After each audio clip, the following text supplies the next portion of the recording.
Alex Hayes adjusted his environment suit for the 5th time in 10 minutes. The tight collar kept rubbing against his neck, but that was the least of his worries. This was his first real mission off-world, and he was determined not to mess it. Up, stop fidgeting, his own voice echoed inside his helmet. Focus on the job. The rocky landscape of planet XB472 stretched before him. No one had given the planet a proper name yet. It was just another number in Earth's expanding catalog of worlds to study. Jagged crystal formations rose from the dusty surface, glittering, under the light of the nearby blue sun. These strange crystals were why they had come.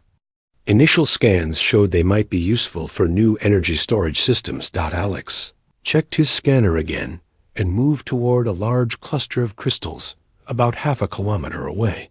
Captain Susan Miller had told him to take samples from different locations while she coordinated the mission from the research vessel in orbit. As her apprentice, Alex wanted to prove he deserved his spot on her team.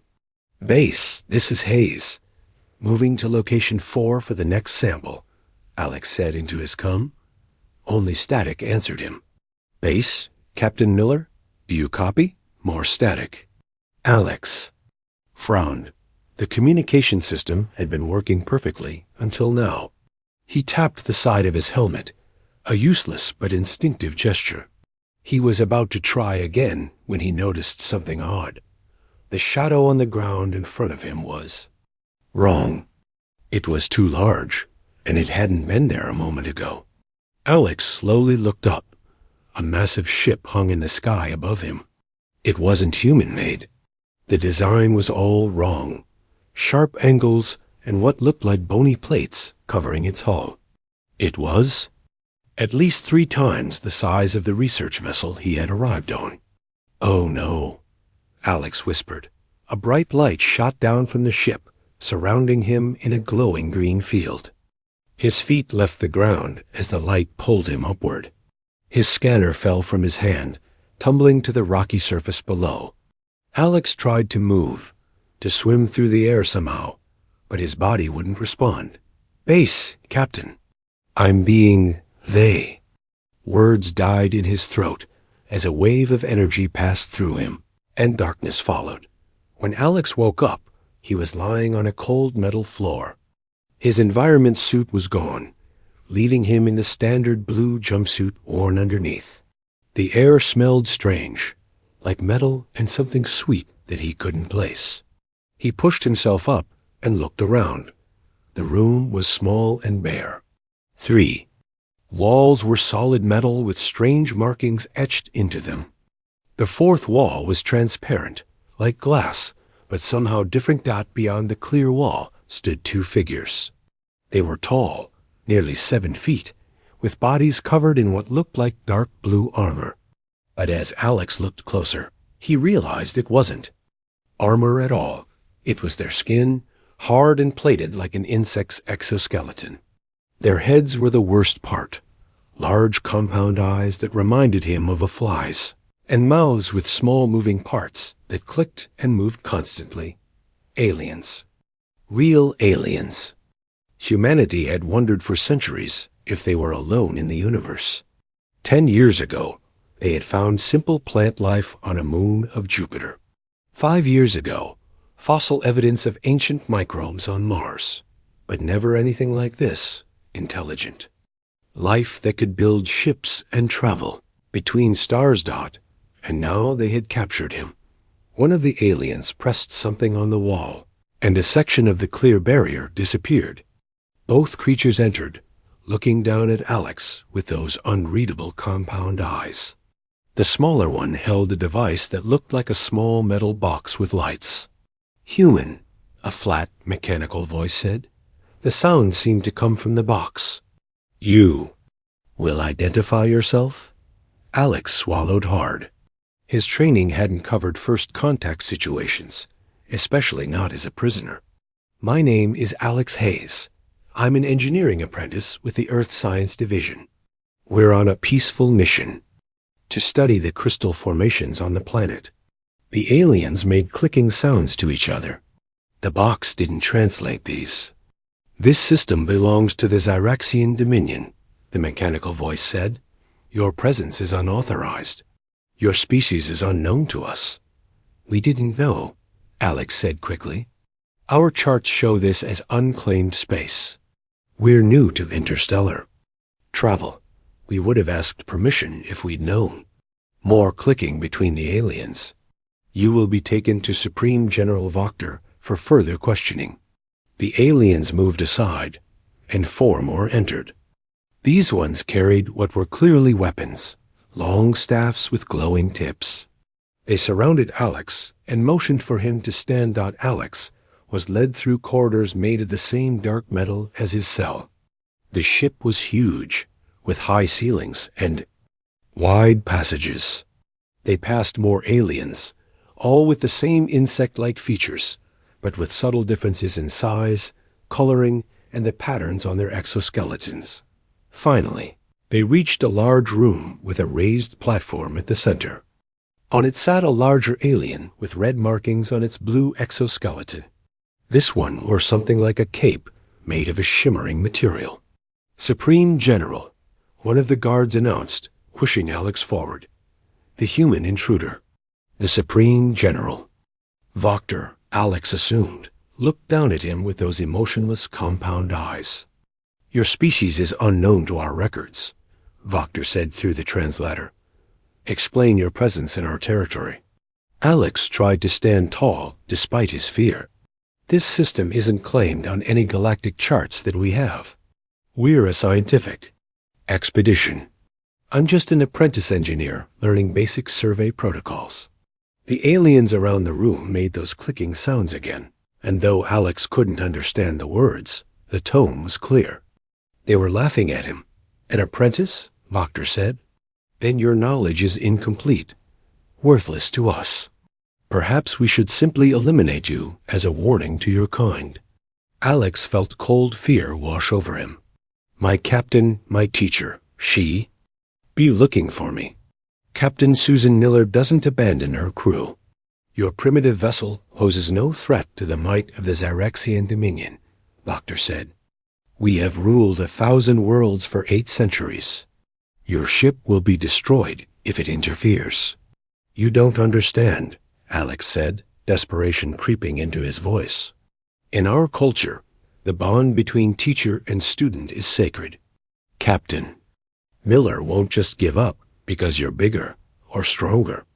Voctor made a sharp clicking sound that the translator didn't catch. Then, take this human to interrogation. Find out what it knows about Earth's defenses and technology.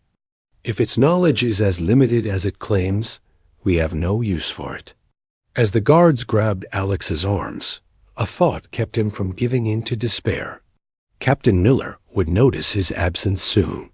And Susan Miller was not someone who gave up on her people, especially not the apprentices under her care. What the Zyraxians couldn't possibly understand was what it meant when humans said they never left anyone behind.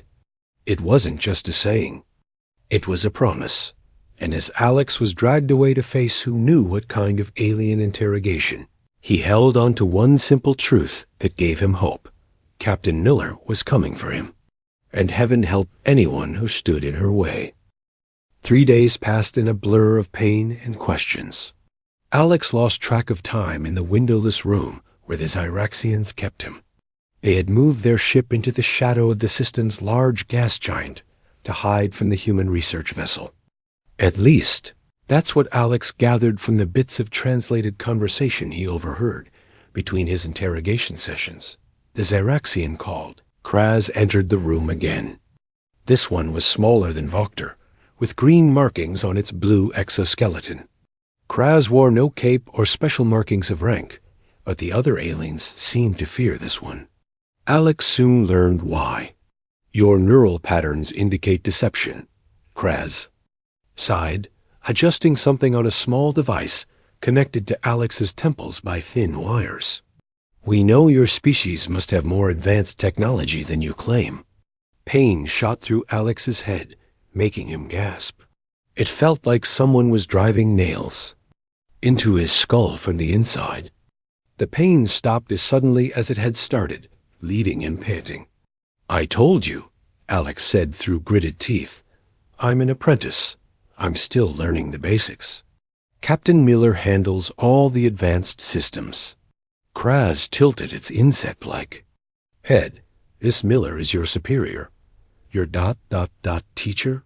"She's my mentor," Alex managed to say. "My master in the engineering course." The alien made a series of clicks and chirps that the translator didn't catch. Alex had learned this usually meant confusion or surprise. "Explain this concept of mentor and master," Kraz demanded. Alex tried to focus through the lingering pain. "A master is someone who has mastered a skill or field of knowledge. They take on apprentices to pass on what they know. Captain Miller is teaching me everything she knows about engineering." "Everything?" Kraz seemed genuinely confused. "Your superiors share all their knowledge with subordinates?" "That's the point," Alex said. "One day I'll know as much as she does. Maybe more, if I can build on what she teaches me. Then I'll take on my own apprentices someday." More untranslated clicking. Then Kraz said, "This is not efficient. Knowledge should be controlled, given only to those who need specific parts. Your system would create too many equals, too much ... competition." Before Alex could respond, the door slid open and Supreme General Voctor entered. The chief interrogator immediately backed away, lowering its head in what Alex recognized as a sign of submission. "The human vessel has begun actively scanning the planet's surface," Voctor announced. "They are searching for this one." Hope flared in Alex's chest. Captain Miller hadn't given up on him. "Let me contact them," Alex pleaded, "before this gets worse for everyone." Voctor's compound eyes seemed to study him. "Your primitive vessel poses no threat to us. Perhaps we should capture more of your kind for study." "You're making a mistake," Alex warned. "Captain Miller won't stop looking for me." "This Miller seems important to you," Voctor observed. "Explain why one human would risk much for a mere apprentice." Alex chose his words carefully. "Inhuman. Culture. Teachers are responsible for their students. They protect them, guide them. The bond goes both ways. I would do the same for her."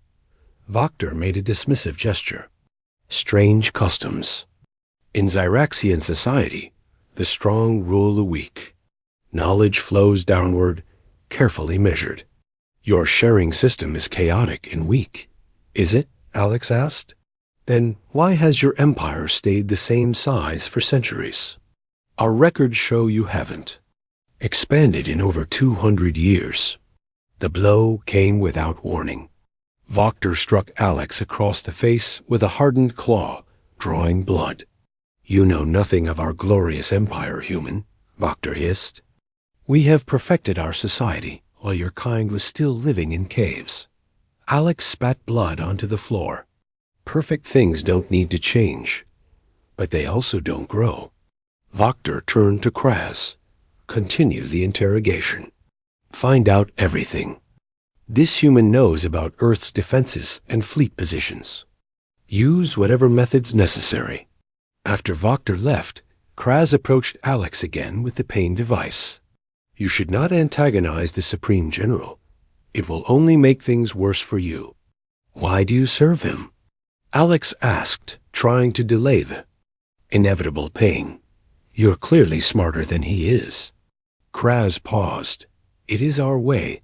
I was born to the scientist caste. He was born to rule. We each have our place.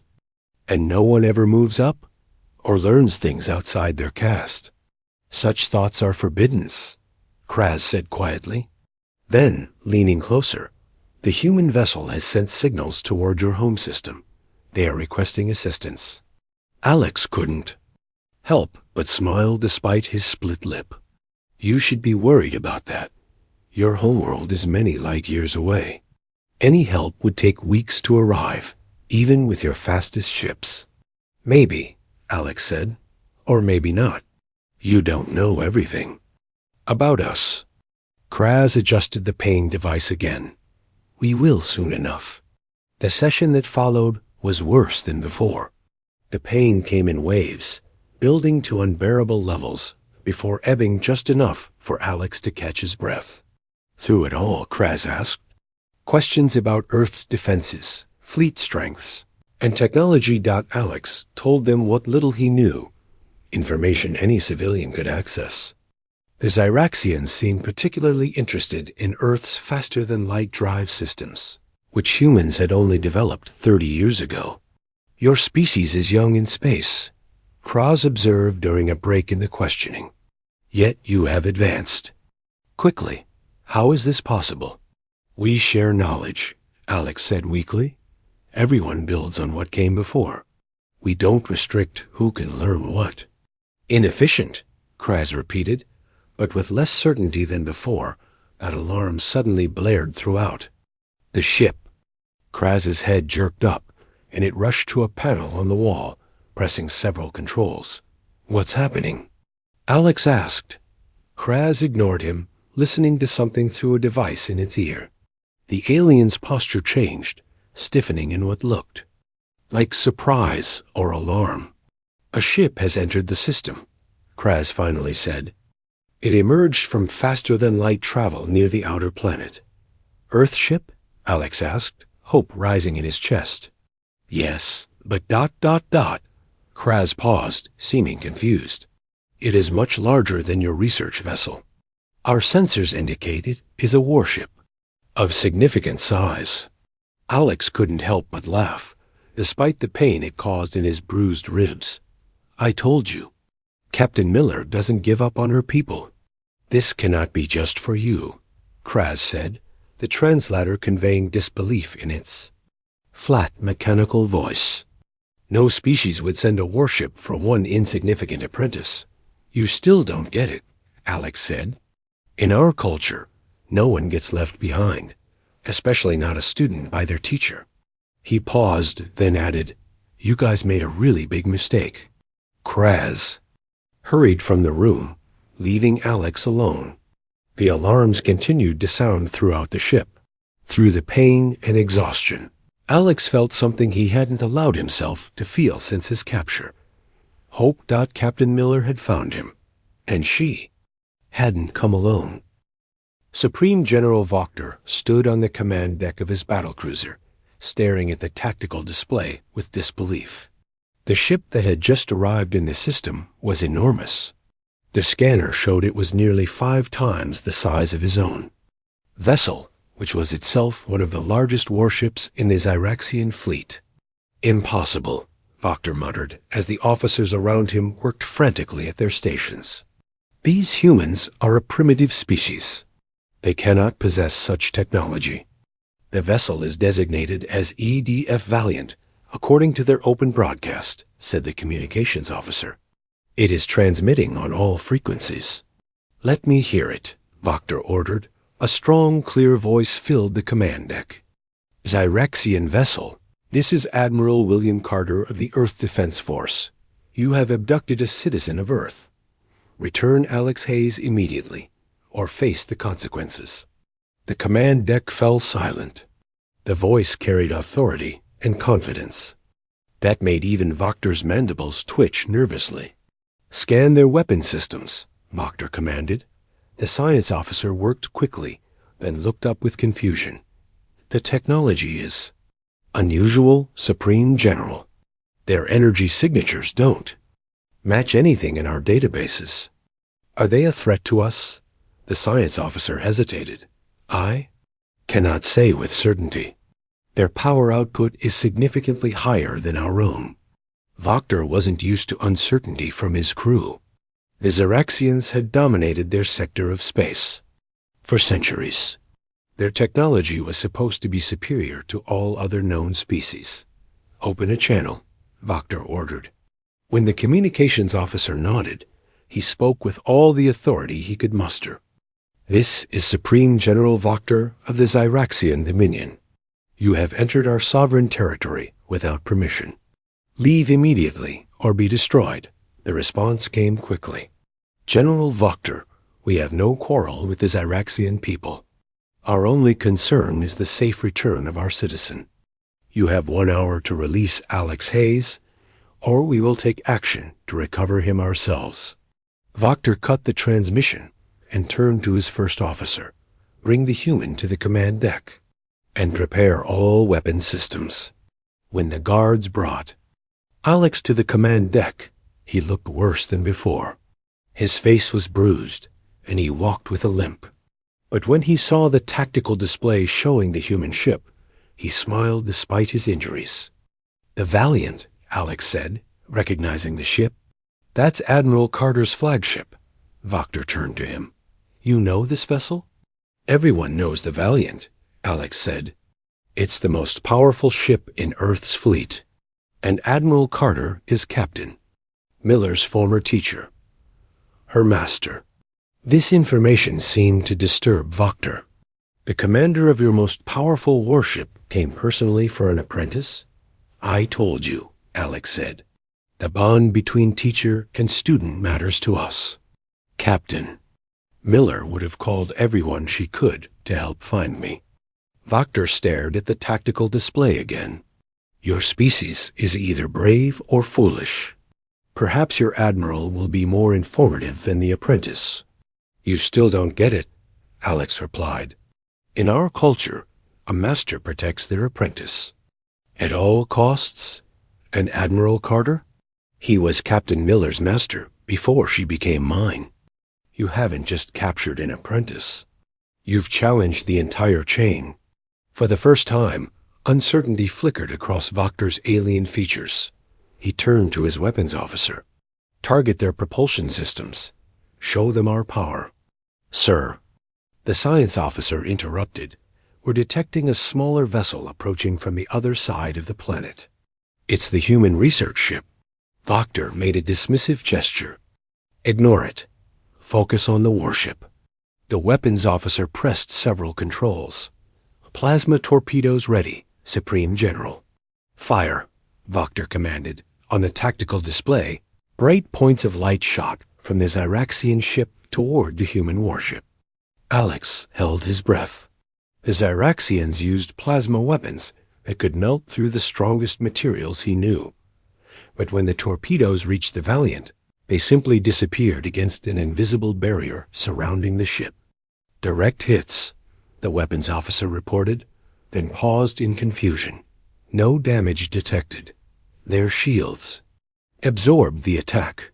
Before Wachter could issue another command, the tactical display showed a single beam of light extending from the Valiant. It touched the Zyraxian battlecruiser, and suddenly the ship shuddered violently. Alarms blared, and officers were thrown from their stations. "Report!" Wachter shouted over the noise. "Propulsion systems are offline," the first officer called back.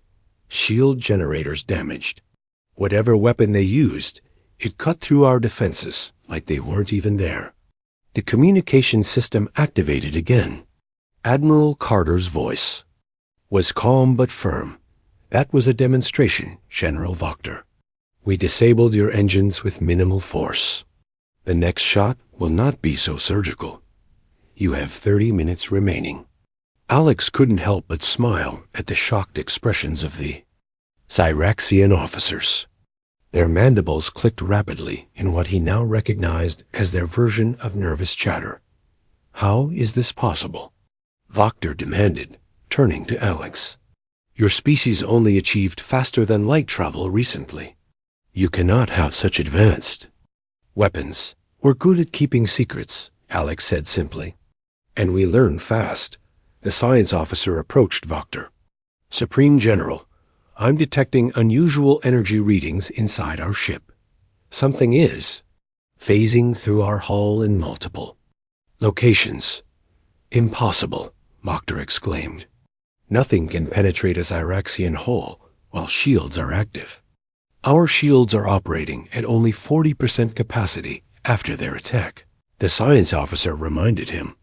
Wachter turned to the security chief. "Send guards to all vital areas of the ship. No one reaches the command deck." Alex watched as Panic spread through the command crew. These aliens had never expected to be outmatched. Their entire empire was built on the assumption of their military dominance. If you surrender now, Alex suggested, maybe they won't dismantle your entire fleet. Voctor struck him across the face, sending him stumbling. Silence, human. We are the Xyraxian Dominion. We do not surrender. The doors to the command deck suddenly slid open. The guards outside fired their weapons at something in the corridor, but then fell silent. A moment later, a small group of humans in dark armor walked onto the deck. Their suits seemed to shimmer slightly, as if not fully solid dot. Leading them was a woman with short gray hair and determined eyes. Captain Susan Miller. She held a small device in her hand rather than a weapon. "Alex," she called, her voice steady and reassuring as she spotted him. Time to go home. The Xyraxian officers drew their weapons, but before they could fire, Captain Miller pressed something on her device. Every weapon on the command deck suddenly flew from the aliens' hands, clattering uselessly to the floor. "Magnetic pulse," she explained to the stunned Xyraxians. "Your weapons use ferrous components. Ours don't." Voctor stepped forward, his tall form towering over Captain Miller. "This is an act of war against the Xyraxian Dominion. Our fleet will reduce your world to ash." Miller looked up at him calmly. "I don't think so. Admiral Carter has already contacted your high command on your homeworld. They're very interested to learn how one of their battlecruisers was disabled by a single shot from a species they've never encountered before." She walked past Voctor as if he were no threat at all and helped Alex to his feet. "Can you walk?" Alex nodded. "I'm okay. Just some bruises." As Miller and her team prepared to leave with Alex, Voctor made one last desperate move. He pressed a hidden control on his armor, and a small blade extended from his wrist. He lunged toward Miller's back. Alex saw it coming and shouted a warning, but he needn't have worried. Voctor's blade passed right through Miller. As if she weren't there, Doc. Miller turned, her body still slightly transparent. "Phase technology," she explained to the bewildered Xyraxian. "We're not actually fully here. Good luck explaining this to your superiors, General." As they left the command deck, Alex heard Voctor giving orders to contact all Xyraxian ships in the sector. It seemed the Supreme General wasn't ready to admit defeat. Little did he know, the real demonstration of human power was just beginning. Alex felt strange walking through the solid walls of the Xyraxian ship. The phase technology that Captain Miller's team used made his body tingle, as if he were made of static electricity rather than flesh and blood. The rescue team moved quickly through the alien vessel, passing right through confused Xyraxian guards who fired weapons that couldn't touch them. "How is this possible?" Alex asked as they passed through yet another bulkhead. "I've never heard of phase technology before." "That's because it's classified," Miller replied. "Only top-tier ships like the Valiant have it. And now you know why we keep some technology secret." Alex understood. If the Xyraxians had known humans possessed such advanced capabilities, they might have approached first contact very differently. "Admiral Carter is waiting for us," Miller continued. "He brought half the Third Fleet when he heard you were captured." "Half the fleet for me?" Alex was stunned. Miller gave him a look that was both stern and caring. "You're my apprentice, Alex. That means something to us. It always has." They reached the outer hull of the Xyraxian vessel. Through its metal skin, Alex could see the stars and the looming shape of the Valiant nearby. It was enormous, its sleek design unlike the angular Xyraxian ships. The human dreadnought glowed with subtle blue light along its hull. "Prepare for transport," Miller said to her team. She pressed a control on her wrist device, and a bubble of energy surrounded them. The phase field intensified. For a moment, Alex felt like he was everywhere and nowhere at once. Then reality solidified, and they were standing in a bright, clean transport room aboard the Valiant. Medical staff rushed forward to help Alex. As they scanned him with their devices, a tall man with silver hair and a white uniform entered the room. Admiral William Carter had a commanding presence that filled the space without effort. Everyone stood straighter when he walked in. "Captain Miller," he said with a nod to Alex's mentor. "Mission successful, I see." "Yes, sir," Miller replied. "Though the Zyraxians aren't taking it well. Supreme General Voctor is calling for reinforcements." Carter's expression remained calm. "Let them come. It's time they learned humanity isn't as primitive as they believe." He approached Alex, who tried to stand despite the medic's attempts to treat his injuries. "At ease, Apprentice Hayes," Carter said kindly. "You've been through enough. How are you feeling?" "Better now, sir," Alex replied. "Thank you for coming." Carter shook his head slightly. "No thanks needed. Captain Miller was my apprentice years ago. When she called for help, there was no question I would come." He paused, then added, "The bond between master and apprentice doesn't end with graduation, son. It's for life." A young officer rushed into the transport room. "Admiral, the Zyraxian reinforcements have arrived. 6 battlecruisers just dropped out of faster-than-light travel." Carter didn't seem concerned. "I expected more, honestly." "Take us to the bridge, Captain Miller. Let's show these Zyraxians what happens when they underestimate humanity." On the bridge of the Valiant, Alex saw the true might of Earth's fleet. The main view screen showed not only the 6 Zyraxian battlecruisers, but also 12 more human ships that had arrived while they were rescuing him. Each one was as impressive as the Valiant, though slightly smaller. "The Zyraxians are hailing us, Admiral," a communications officer reported. On screen, Carter ordered Supreme General Voctor's insect-like face appeared on the view screen. He looked even more imposing from the command chair of his new flagship, surrounded by his officers. "Admiral Carter," Voctor said, his translator giving his voice a cold, mechanical tone. "You have committed an act of war against the Zyraxian Dominion by attacking my vessel and interfering with a lawful detention. Surrender your ships and prepare to be boarded or be destroyed." Carter didn't immediately respond. Instead, he turned to Alex. "Apprentice Hayes, you've spent time with these Zyraxians. In your assessment, do they understand what they're facing?" Alex was surprised to be asked his opinion in front of such high-ranking officers, but he answered honestly, "No, sir. They believe their technology is superior because they've dominated their section of space for centuries. They think we're primitive because we've only had faster-than-light travel for a few decades." Carter nodded. "And what would you recommend?" Alex thought for a moment. "A demonstration, sir. Something they can't ignore or explain away." "Well said." Carter turned back to the screen. "General Voctor, we have no desire for war with the Zyraxian Dominion. But make no mistake, we are not a primitive species to be bullied or threatened. Allow me to demonstrate." Carter nodded to his weapons officer.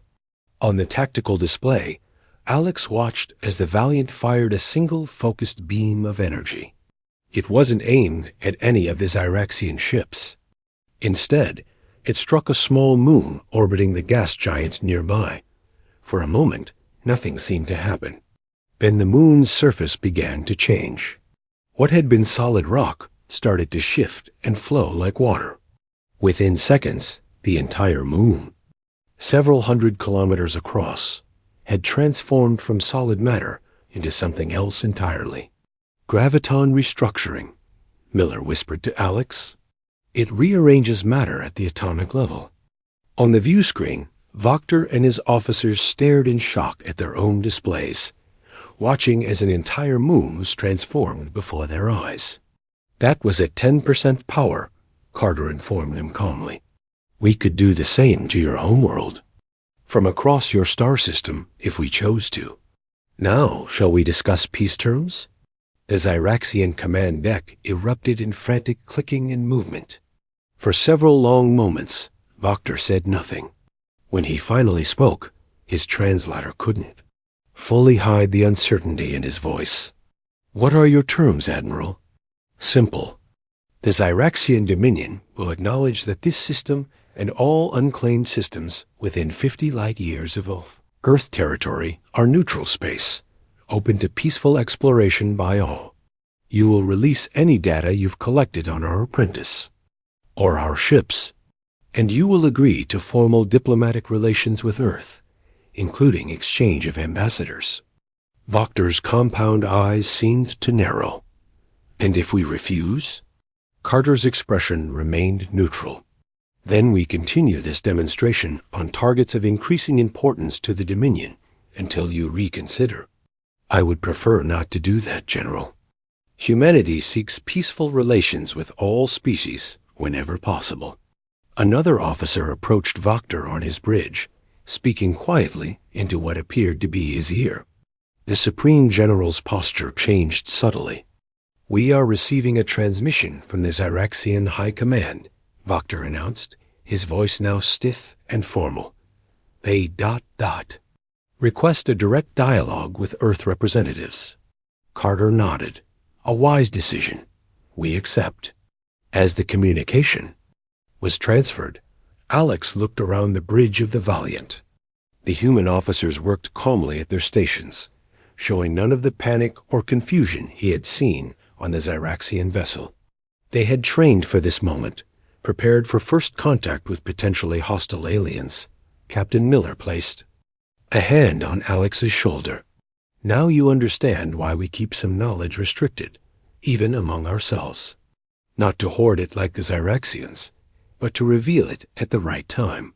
Alex nodded. "I think I'm beginning to understand a lot of things." "Captain." On the view screen, a new Zyraxian appeared. This one wore elaborate gold markings on its exoskeleton and was surrounded by what appeared to be a council chamber. The first contact with the Zyraxian High Command had begun. And it was all because they had captured a helpless apprentice, never imagining what his masters would do to get him back. 3 months passed quickly. Alex stood in his new uniform on the observation deck of the Valiant, watching his representatives from 30 former Zyraxian worlds sign the Treaty of Soul. Captain Miller stood beside him, and Admiral Carter watched from nearby, his expression thoughtful as he observed the proceedings. The Zyraxian Empire, which had stood strong for over 8 centuries, had not fallen in a prolonged war. It had simply crumbled when faced with the technological gap they could not overcome.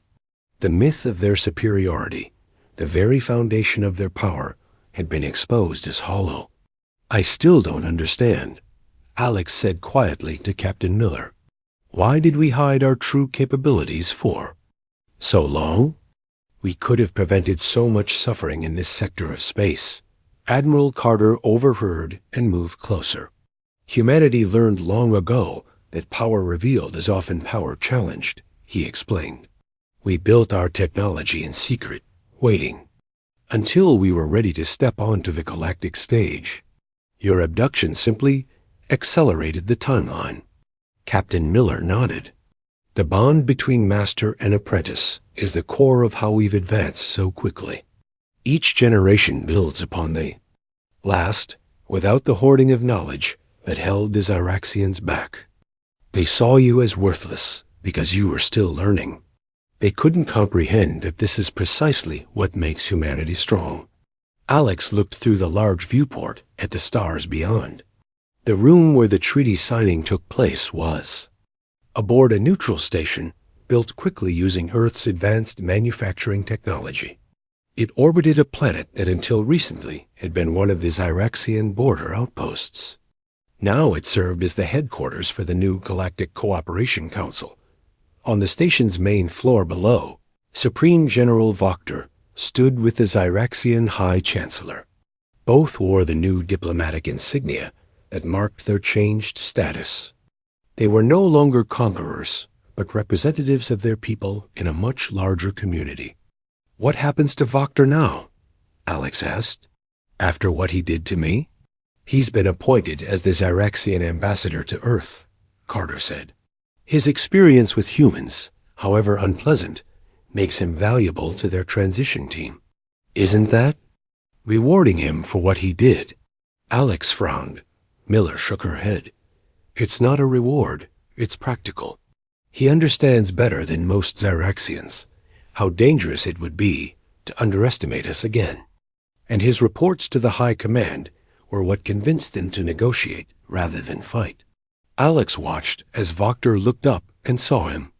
The Zyraxian made a formal gesture with his upper limbs, a sign of respect that Alex had learned was rarely shown to non-Zyraxians.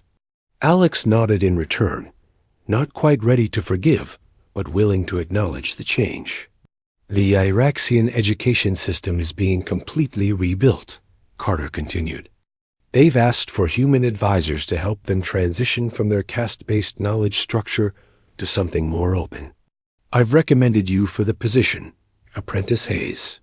Alex turned in surprise. Me? But I'm still learning myself. Exactly, Miller said with a smile. Who better to help guide a civilization toward a better path than someone who knows what it means to learn? The Zyraxians need to understand the value of apprenticeship, of passing knowledge freely from one generation to the next. Besides, Carter added, you've earned it. Your experience with them gives you insight few others have. You saw their system from the inside, experienced their flaws firsthand. Alex thought about Kraz, the Zyraxian scientist who had seemed genuinely curious about human learning methods, even while following orders to interrogate him. Perhaps there were many like Kraz throughout their empire, people with potential, held back by artificial barriers to knowledge. What about the other species the Zyraxians conquered? Alex asked. The ones they've been ruling for centuries? They're being given choices, Carter explained. Independence, continued association with the reformed Zyraxian government, or application to join the new Earth-led coalition. Most are choosing the latter. Our technology and our approach to knowledge sharing is very attractive to peoples who have been suppressed for generations. Below them, the treaty signing concluded. The room filled with applause from representatives of dozens of worlds. News of the event was being transmitted throughout the galaxy. Humanity had arrived on the galactic stage in a way no one could ignore. I had a thought, Alex said, about our technology. The Zyraxians restricted knowledge to maintain control. We restricted knowledge to protect ourselves until we were ready. What's the difference? Miller considered this. Intent, she finally said. We didn't restrict knowledge among our own people. Everyone has the chance to learn and advance. We only kept certain technologies secret from potential threats. And now that we've revealed ourselves, we're sharing what we know with others. The Zyraxians couldn't imagine a society where knowledge flows freely, Carter added, where masters actively work to make their apprentices their equals, or even their betters. That was their fundamental weakness. A young officer approached and saluted. Admiral, the delegation from the Centauri Alliance has arrived. They're requesting to meet with Earth representatives immediately. Carter nodded. Word is spreading fast. More advanced civilizations are reaching out now that they've seen what we can do. He turned to Alex. Ready for your first diplomatic assignment, Apprentice Hayes? Alex stood straighter. Yes, sir. As they walked toward the meeting room, Alex reflected on how much had changed because of his capture. The Zyraxian Empire had believed they were capturing a worthless apprentice, never imagining it would lead to the end of their dominance. They had seen only his incomplete training, not understanding that this was humanity's greatest strength. The continuous passing of knowledge from one generation to the next, each building on what came before. Captain Miller walked beside him, no longer just his teacher, but now also his colleague in this new galactic reality. And ahead of them, Admiral Carter led the way. The master who had taught Miller, now guiding them both into humanity's expanded future among the stars. The Zyraxians had seen a helpless apprentice and thought him worthless, but they had failed to understand the human way, that today's apprentice becomes tomorrow's master, and knowledge flows freely from one generation to the next. It was a lesson the galaxy would not soon forget.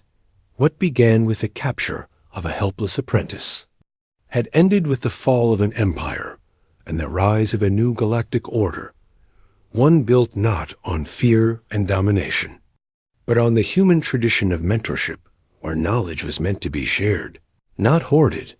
And as Alex Hayes entered the chamber to meet representatives from yet another alien civilization, he carried that tradition forward, no longer just an apprentice, but now also a teacher to others, continuing the unbroken chain that had made humanity strong enough to turn an empire to ash.